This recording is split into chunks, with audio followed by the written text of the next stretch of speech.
Hello, my name is Duncan and welcome to Bath Books or Back Away from the Donkey. So I don't normally really do shelf tours. I'm using the front facing camera at the moment, so if my eyes look like they're going all over the place, I'm trying to work out which bit I'm meant to be looking at. But what I'm doing is we are organising this room, so over there is going to be a little sort of reading nook with me with a proper reading chair, which would be quite nice. But also I'm just swapping around some of my shelves, and I thought it might be a chance to show you some of the sort of fancy Masterworks range that I've got, and I started picking up for some random reason. So I am just about to swap cameras, and we will see you in a second. So I spent the morning, I've just been listening to Basil Doris's wonderful score of Better Than Barbarian. Oop, there's a CD case over there to show you. And if you want to get a chance, you should definitely listen to it. It's stunning. But yeah, I'm swapping. This is a load of classic stuff there, and I've got some of my sci-fi and fantasy Masterworks there, and I'm just going to swap them over. So I will show you some stuff in a second. I'm just going to empty the shelves. Okay, so we have a blank shelf in front of us. Look above there. It's a Nessie for you. Some Tolkien stuff. Actually, move the Star Wars archives. Gorgeous version of the Silmarillion in there, which everybody needs to have as part of my Tolkien things. But I'm moving all these bits across, not all of them. I'll move C3PO out of the way. And Chewbacca. This is part of my Gene Wolfe collection. I've got a load of more Gene Wolfe, a few shelves down. But anyway, so that isn't going there. So it moves there. Some really underrated Gene Wolfe stuff. Gene Wolfe, everything he wrote was a masterpiece as far as I'm concerned. I think I probably own 90% of what he wrote, but that shelf, I've got it spread out over a few shelves. These are the Masterworks stuff I was going to move. So I am just going to pause again while I move the Gene Wolfe. And I'll talk to you about the Masterworks.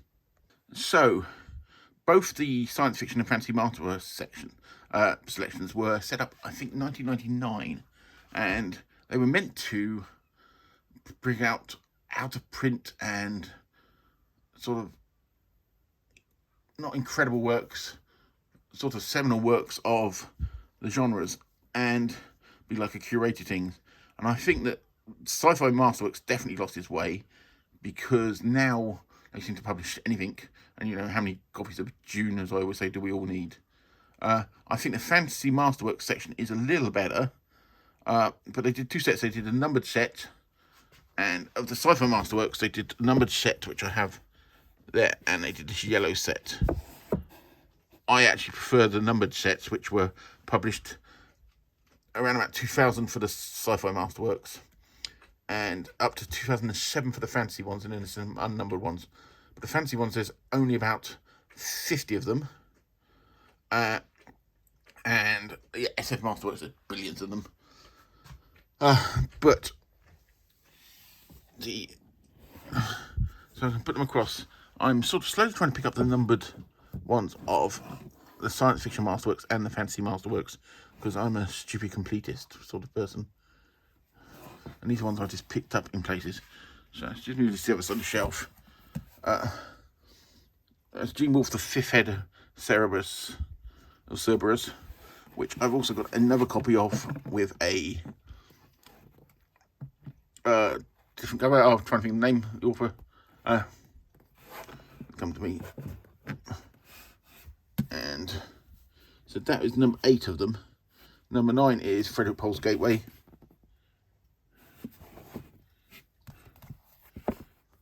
And Michael Moorcock's Behold the Man. Most of these has been republished in Yellow Spine ones. What I find with the Yellow Spine ones, though, is actually that the type font actually bleeds a bit. H.G. Wells' First Men in the Moon, which was like an easy one for them to pick. And Philip K. Dick, Flow My Tears, The Policeman Said, which is fantastic, as any Philip K. Dickers. I've got another copy of that in the Panther edition, which has got a beautiful, beautiful cover. But those are just the 4. I slowly pick them up when I see them. And I said, I've only got 3 Yellow Spines. I've only picked up locally from charity shops, because I'm not a big, actually, except for one. I've got John Crowley, which Engine Summer, which you may have seen I picked up locally the other week. If you've seen one of my pick and mix videos. H.G. Wells' The Food of the Gods. And Arthur Clarke, The Fountains of Paradise, which I brought when I was reading Charles Sheffield's book, also about Space Elevator, which I cannot remember the name off the top of my head. Have a look down here. Can't see it. But yeah, I brought it about at the same time, just so I could read books about space elevators.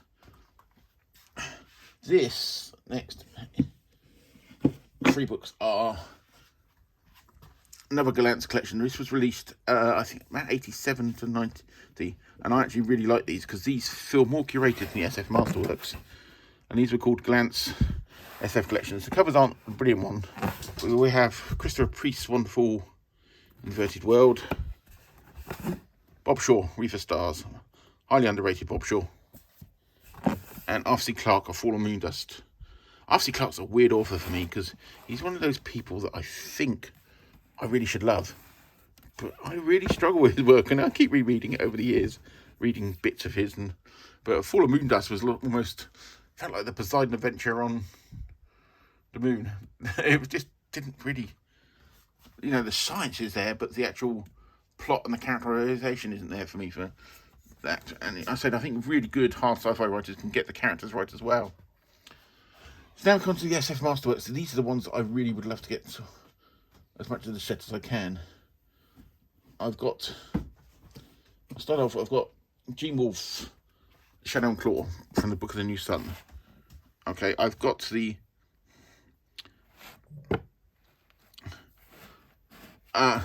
original paperbacks flying around somewhere. Give me 2 seconds, there might be a quick cut. Okay, the first one I came across was Bruce Pennington, The Claw of the Conciliator, with the Bruce Pennington covers. I said I've got all the Pennington covers of those as well, so I don't know why I've got the Fantasy Masterwork ones as well. Well, yes, I do, because I'm a stupid completist. So number 2 in this selection, M. John Harrison's wonderful Viraconian. And if you saw my little bit about Dying Earth, it's a Dying Earth book. And then we've got, something fell off the top, first of the Chronicles of Conan. And the 2 in this Masterworks collection, the 2 Conan Chronicles are the totally complete ones. And there's a few places you can get them. I know they've recently republished a load, but they are actually the complete works. And then I've got the Complete Enchanter, the Spectre Camp, and Fletcher Pratt. It's all really good collection.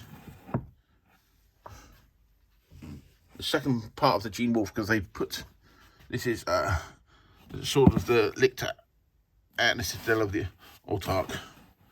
Because I said the Book of the New Sun is 4 books, and those collections are, I said, 2 books each, and I will probably never read those collections because I'd rather read the separate books, but that's just me. And the second part of the Conan one, and this is book 16. I do like that cover, actually. I don't know who did that cover. It's a bit dark in here, so I'm hoping the artificial light I've got showing this. Then we've got Jonathan Carroll's Voice of a Shadow, which actually I read last year for the first time, and I really liked it. It's a really peculiar book, but it was really fun to read. That's number 25. So there's 50 in the whole lot. And then we got Tim Powers, The Drawing of the Dark. I'm a bit lapsed on my Tim Powers. I should have read a lot more of his. I've not read this one. Might get to it this year. Who knows? That's number 33. Jack Williamson's Darker Than You Think. This was a little bit battered. Which was number 38. The best werewolf novel ever. It really is. And Ken Grimwood's Replay, which is number 45. I've also got the Dying Earth book, which, if you saw, I've just started reading, which I think is in the lounge because that's where I was last reading it. And I may have, yes, I've got the Book of Grendel coming as well, which is part of the set. But yeah, I really like the Fantasy Masterworks set because I feel like that feels like it's properly curated.